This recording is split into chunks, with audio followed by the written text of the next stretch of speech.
Sup mga Akatsuki? Tara, samahan nyo ako magpa-top 1. Wala pa nga akong item pero palag-palag agad. Dalawa na nga sila dito pero napitas ko naman yung isa. Akala ko nga 1-0 na.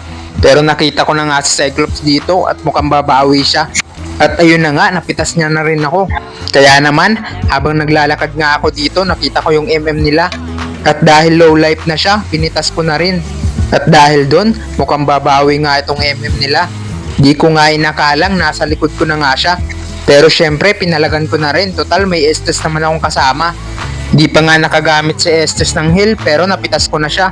Sobrang greedy nito. Gustong gusto talaga akong patayin. Hanggang dito inaabangan niya pa rin ako. At nagulat nga ako dahil sobrang lakas niya na. Tunaw na tunaw nga yung Mia ko. Pero after nun bumawi naman kami. Dito nagkaroon kami ng clash. Pre-hit na nga ako dito at di ko na alam kung sino-sino ang mga natatamaan. Pero ayun, muntik pa naming maubos yung kalaban. Nagsiatrasan na sila kasi lugi na sila. At dito muntik pa ako matamaan ng tae ni Selena. Tapos bigla namang sumulpot tong MM nila. Naghahanap na naman ng gulo kaya pinalagan ko na. Napitas ko nga siya kaso dumating naman si Selena. At ako naman ang napitas. Pero binawian naman ni Roger. Dito nakita ko si Yozong mag-isa. Kaya inaya ko 1-on-1. Kaso mukhang pareho lang kaming napitas. Pero at least pumalag naman sa kanya kahit papano.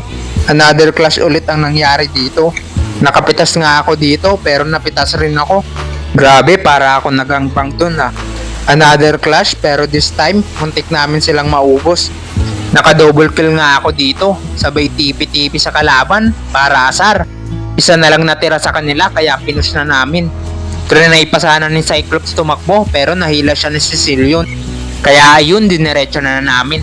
Photolock na to kasi patay na lahat ng kalaban.